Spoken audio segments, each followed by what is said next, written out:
The Benjamin Dixon Show is only possible with listener support. Go to www.thebenjamindixonshow.com to register for our blog and join the Progressive Army.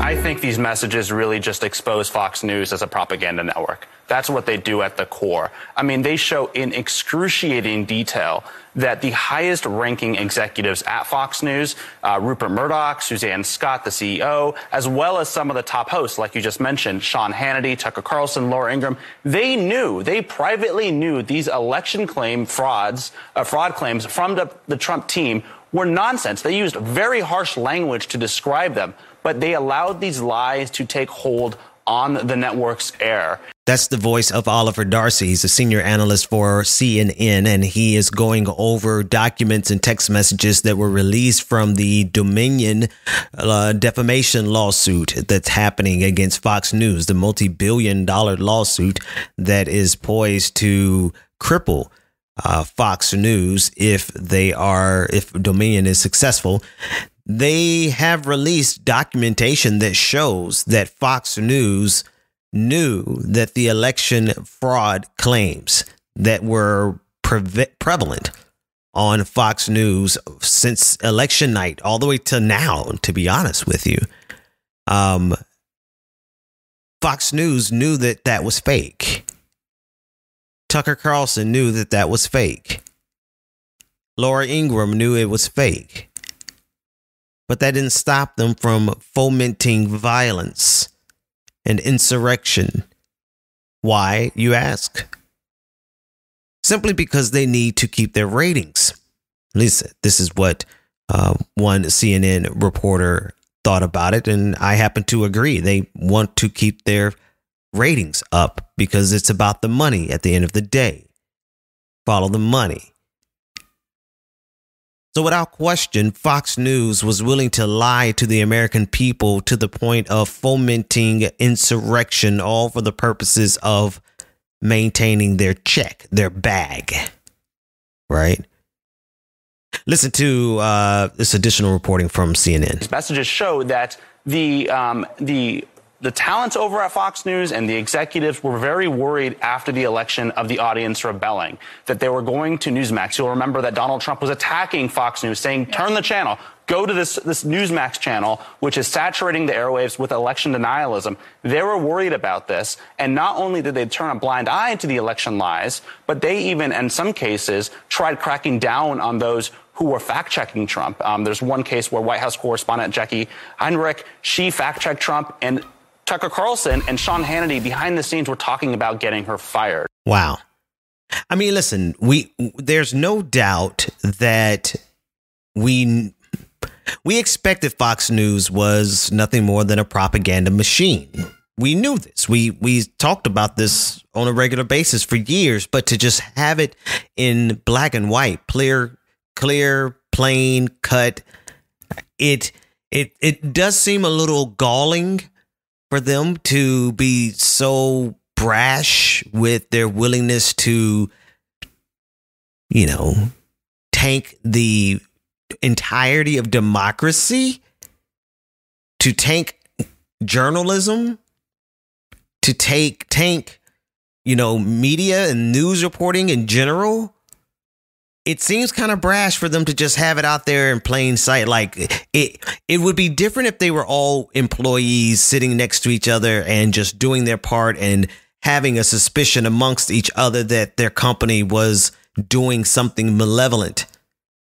But these cats not only knew about it, they bragged about it and even went so far as tried to get someone fired who was doing fact checking. Now, of course, Fox News has changed their position on Donald Trump. They are now ditching Donald Trump. So what they paid, the price that they paid in 2020, this lawsuit with Dominion, the voting systems, they're going to pay this price despite the fact that now they've moved on. They're not even being faithful to their original Führer. And so this is why I don't really approach Fox News solely based on ideology. It just so happens that this ideology is the one that makes them the most money. Their commitment to Donald Trump was only because, well, he helped them with their ratings. And now that he's no longer helping them with ratings and they're putting Fox News is casting their lot with Ron DeSantis, they're going to give Donald Trump the boot. At least this is some reporting from Mediaite. Fox News chairman Rupert Murdoch emailed CEO Suzanne Scott in November 2020 to say that then President Donald Trump was toast and that the network should focus on boosting Republican U.S. Senate candidates in Georgia. The email was cited in a filing by Dominion Voting Systems on Thursday in its defamation lawsuit against Fox News, which filed to amend a counterclaim against the company. In the days and weeks after the 2020 election, Fox News host and guest baselessly suggested or flatly claimed that Dominion voting machines were part of a conspiracy to steal the election from Trump, who to this day falsely says the election was rigged. Dominion sued Fox News over its coverage and is seeking $1.6 billion in damages. On Thursday, their filing, Dominion, includes an email from Murdoch to Scott on November 16th, 2020, 9 days after the various news outlets called the election for Joe Biden. Despite the call, Trump insisted the contest was stolen from him. In his email, Murdoch charitably stated that the nutty voter fraud claims of Trump lawyer Rudy Giuliani should be taken with a grain of salt. More notably, however, the founder of Fox News, whose original slogan was fair and balanced, said the network's effort should be focused on helping Republicans win 2 upcoming U.S. Senate runoff elections in Georgia. I tell you what, Fox News knows how to hedge its bet. Publicly, they were telling their supporters that the election was stolen because they didn't want to lose their supporters to other networks that were going to just run with that narrative, like Newsmax. Newsmax was certainly going to run with that narrative. They're still running with that narrative. And so Fox News, in order to maintain their ratings with their audience, they ran with the story that they knew was fraudulent. They knew that there was no voter fraud, no election stolen. But that didn't stop them from running with it while simultaneously saying in the background, not just Tucker Carlson and Laura Ingraham, but the CEO, the owner, Rupert Murdoch, saying that he knew that Donald Trump was toast, but that did not stop them from saying otherwise publicly. That's propaganda, ladies and gentlemen, non-gender conforming individuals. That's propaganda at its best, or should I say at its worst.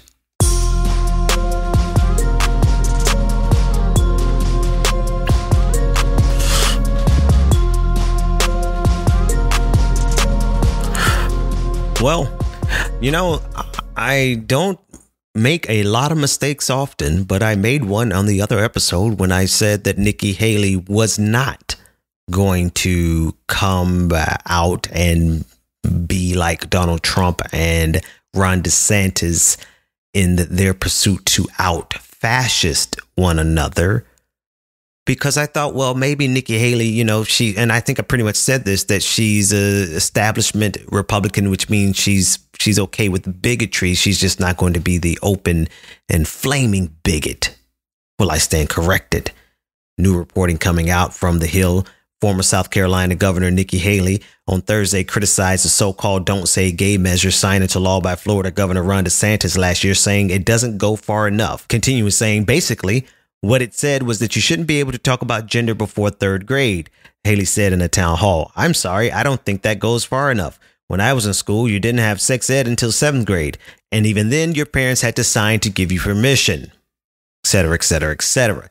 Now, on the surface, of course, like this is what's unique about this particular attack from conservatives and why I think we need to lean in on the methodology.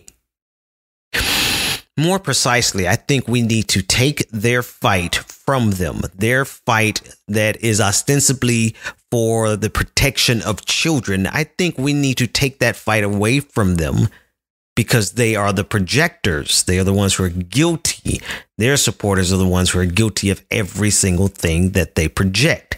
Now, here's what's so effective about this particular approach from Nikki Haley.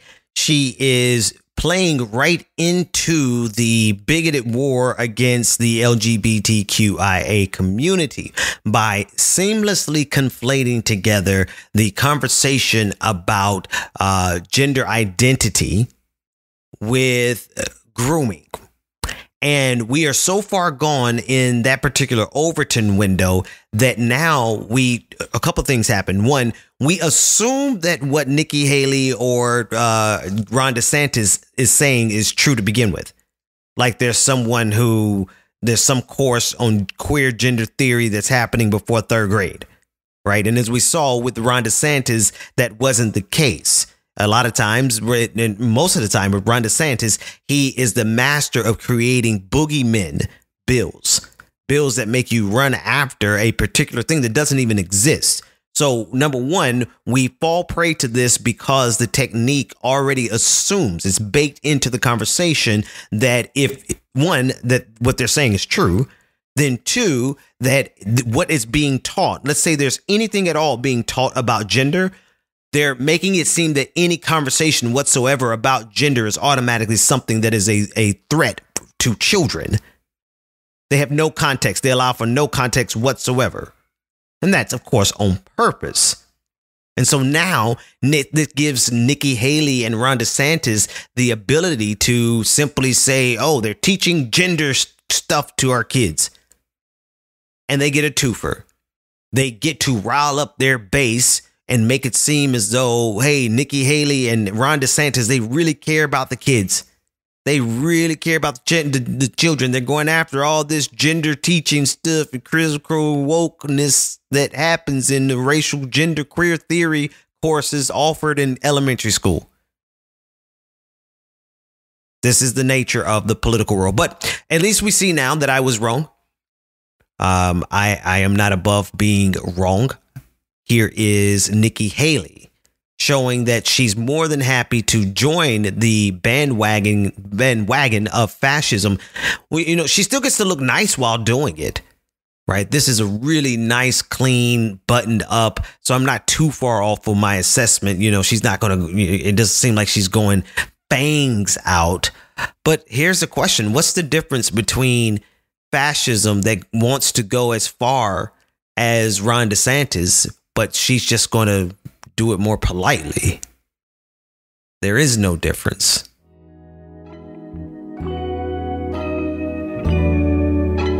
Go to www.patreon.com/The BPD Show and get twice the content and unfiltered interviews without any of the commercial interruptions. Welcome back to The Benjamin Dixon Show. Visit us online at thebenjamindixonshow.com.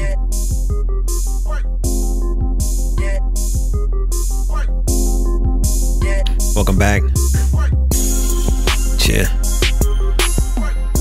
All right. I wanted to pick up with some reporting from More Perfect Union. At least 102 children as young as 13 years old were found working overnight shifts using hazardous chemicals and cleaning brisket saws at 13 plants in 8 American states. The United States Department of Labor has fined Packers Sanitation Services $1.5 million for their egregious violations. The food sanitation company was employing children in the plants of well-known companies like Tyson Foods, Cargill, Turkey Valley Farms, and more. This is not the first time the Labor Department has intervened over Packers Sanitation using child labor. Last year, they were caught employing 31 children, and some of these kids suffered chemical burns from the corrosive cleaners they were required to use. I'm blown away by the fact that all they have to pay is $1.5 million. No telling how long this one company got away with this. And all they have to pay is $1.5 million. That's barely enough to probably pay these kids time and a half for all the time that they spent working. That doesn't cover the wages that the children had to earn using corrosive chemicals. I don't have to necessarily go on a tirade about how wicked this system is. You know it already. You know it intuitively. We know it as a matter of theory. We know it as a matter of practice. But it just never ceases to amaze me. Just how depraved people can be when it comes down to securing the bag. whether that be securing the bag as an individual or a corporation. Seems like the more you organize to collect the bag, the more vicious you become. When you become a corporation, it becomes like it's like what's the word when you disassociate? Yeah, it's like a disassociation from your culpability for what you do, because you're doing it in the name of a corporation who takes that blood money and then writes you a check. So it launders the child labor. It launders the greed. And it has to, out of necessity, out of the demand, the incessant need for profits. This is what capitalism does. This is what American capitalism does. America's capitalism is slightly different than the rest of the world's, because we don't put any barriers on the excesses. I'm not trying to draw a distinction between American capitalism as if everybody else's capitalism is so much better. No, it's just that America's capitalism is so much more repugnant. We honestly are moving quickly back towards the Gilded Age. The income distribution and the income disparity is as bad now as it was during the Gilded Age. We just don't have the feeling and the sensation that we're living in it. But pretty soon, the participants in this game, you and I and all the people who are, running this rat race, pretty soon the system is going to dispense with the facade of comfort and kindness and metropolitan kind of cosmopolitan lifestyle. The customer service, the customer's always right, kind of, happy hour, there's always a party going on. The system is going to dispense with that pretty soon here, so that you can really understand exactly where you are in the economic strata. America is not going to always be, at least the plan is not for America to continue to be the place of opportunity for people from the working class to move themselves up. Of course, that's a long ago American dream. But what I'm saying is what makes America capitalism so distinctly different and dangerous is that it's more than happy to go headlong back into the cruelty, the very public facing cruelty of the Gilded Age. And that's where we are. That's where we are.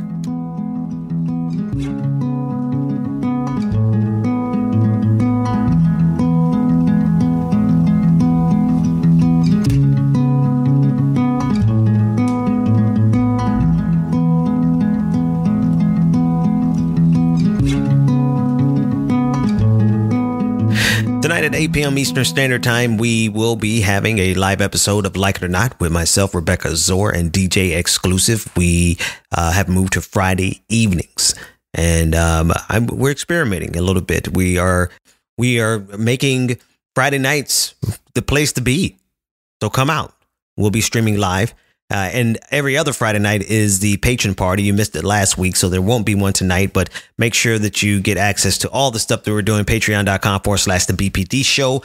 Or if you're a patron of Like It or Not, patreon.com/like it or not. Now, earlier this week, I talked about Rick Scott and how he is, obviously doing what Republicans do best, which is lie to our face, look us dead in the eye and say they're not doing something. Remember, he was making it clear that he's not cutting Social Security or Medicare. He's not going to target them with his proposed legislation that was going to sunset all federal programs after 5 years for review. And he was like, well, that doesn't mean I'm going to actually, get rid of Social Security. And remember how it was so unpopular that even Mitch McConnell and other Republicans distanced themselves from this thing that Rick Scott said he wasn't doing? Well, he finally realized he was doing it, so he changed his mind because it was so unpopular. According to The Hill, under fire, Rick Scott changed his plan to exempt Social Security, Medicare from sunsetting. Rick Scott of Florida has amended his 12-point Rescue American plan to say that his proposal to sunset all federal legislation in 5 years does not apply to Social Security, Medicare, or the U.S. Navy. After taking relentless fire from President Biden, Democrats, and even fellow Republicans, Rick Scott has amended point 6 of his plan, which includes the sunset proposal to make specific exceptions of Social Security, Medicare, and national security, veterans benefits, and other essential services. Okay. Well, at least now he's admitting that he needed to take it out. You know, I don't really care too much in terms of the unpopularity of this particular piece of legislation. I do care that this method of lying directly to your face and expecting to get away with it isn't really working that well for Republicans right now. Now, don't get me wrong. It's worked so many times before that I'm sure Rick Scott is surprised by this. And don't get me wrong, I'm quite sure Republicans are going to do it more. This is not going to be the end of it, but it just seems reassuring for the sake of democracy and hope and on the good faith arguments that finally someone who lies to our face gets called out enough about it to have to turn an about face. It's been a really long time since we've seen this happen. And I hate to say it, but it might be another long time before we see it happen again, because accountability and politicians are usually two words that never go together.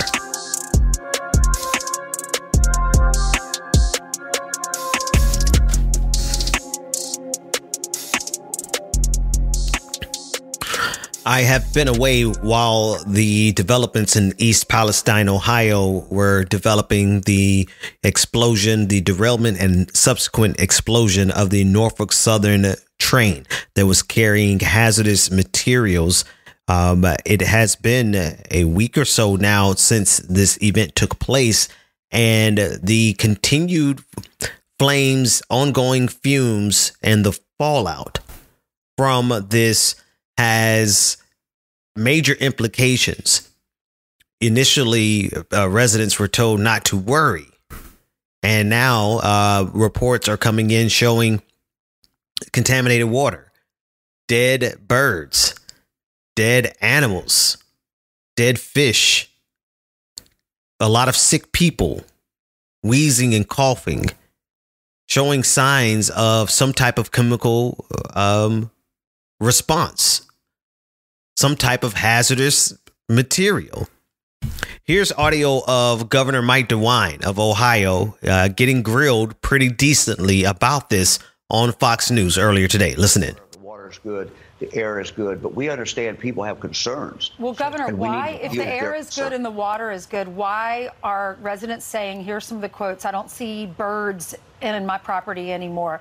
The rivers have dead fish in them and worms. My throat has been burning, a horrible cough, sneezing, congestion, eyes burning. I mean, clearly they're experiencing this. So if the air is clean and the water is clean, how do you explain that? Look, this is why we're going to bring in the best experts in the country. What are you waiting for? It's already been 2 weeks. It's already been 2 weeks. We already had, we've had our director of health, Dr. Vanderhoff, who has been in the community talking with people. We've told people, you need to go to see your individual doctor. But we also know there are people who may not have an individual doctor. We know there are people who may not have insurance. Mm-hmm. And that's why setting up this clinic to assure people and to talk to people one-on-one, have them come in and do an assessment. Right. And again, the docs who will be there will have direct access to the best people in the country who understand toxicity. Okay, which we do not. So we have to rely on the experts. Yeah. Because that entire last part was word soup to get him out of the interview, which you could tell by the host, even Fox News. They're like, sure, move on. This is such a dereliction of duty, but it's the kind of thing that is a nightmare for people who are just trying to figure out how to protect their kids, man. You know, it's a nightmare in the back of my head to put your trust in a government who is so just ready to betray that trust in a meaningful, dangerous way sometimes. Look at COVID-19, right? Look at this, where residents probably would have evacuated right away had they have been instructed to do so, but because they wanted to the politicians want to keep calm, and because these corporations did not want to follow the guidelines that were proposed to them by union workers, right? This entire derailment is the result of Norfolk Southern ignoring the insight from union workers who told them that this was going to happen. As more information is coming out, it appears as though this happened as a result of Norfolk Southern trying to cut corners and save money. It always comes down to profit. It always comes down to profit.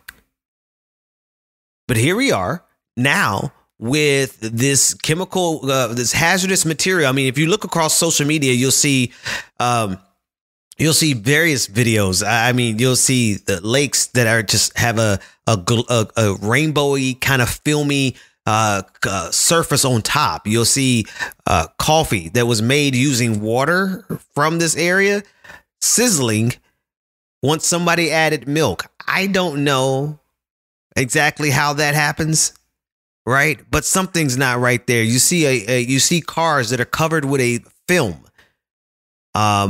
You see alerts from people who actually do know what is going on with hazardous material, and they have been alerting people since day one that this was a hazardous situation. But the way our system is set up is, one, these corporations can get away with putting our lives in danger, and not only putting our lives in danger, but actually costing lives. And then two, the government is going to do its best to make sure that nobody panics, right? Meanwhile, they have you sit still and breathe in toxic chemicals, all because they wanted to make sure that you were nice and civil and well-mannered and not panicked. Whew. I mean, God bless those people. I'm thinking about the people in Syria, the horrific images that are still coming out of Syria. I saw a video of a father. They showed his deceased body, but they showed his deceased body because he used himself to protect his child, and the child was still alive. And I'm just thinking about all of the people who are hurting there, and all the people who are hurting all across this globe. And then all the people who could do something about it, but are not. You know, I do think about our politicians, how they have the capacity to do good and to prevent as much as possible bad. But they do the exact opposite. People who have power to help the hurting, feed the hungry, house the unhoused, choose not to do it, choose to actively harm. And then you see that juxtaposed with all of the just the horrible things that happen in this world on a day-to-day basis. My heart goes out to every one of us, those who are directly suffering in these disaster zones, the catastrophes that have been happening, but also those of us who are watching and wondering when the disaster is going to come our way, or, you know, crossing our fingers and chanting and meditating or praying, whatever it is that you do, praying that it doesn't come our way. But one thing I'm committed and confident about is that we are going to get a better breed of leader, of influencer, of billionaire, if one has to even exist. We're going to get a better breed of people who run society, because it's just simply impossible for us to fix this society because it is as broken as it is on purpose to benefit the powerful. And so we have to change who has the power. And it's not as though these disasters that I started this conversation with, you know, one of them was a natural. It was the earthquake. It's not as though politicians are going to change that. But you know what it does mean? It means that when we have somebody in power, if we get the right people in power, we would have people who would seize the opportunity of a disaster to actually help. And then use the time in between disasters to do everything that you can to prevent and to prepare. Leaders who actually have foresight instead of waiting until it's already too late and then getting more people killed. People who have wealth that's not just for them to be selfish, but wealth for them to actually help other people and find ways of that itself being profitable. If we can't change the system, then we absolutely have to change the people who are running this system, or else we are on a road to destruction.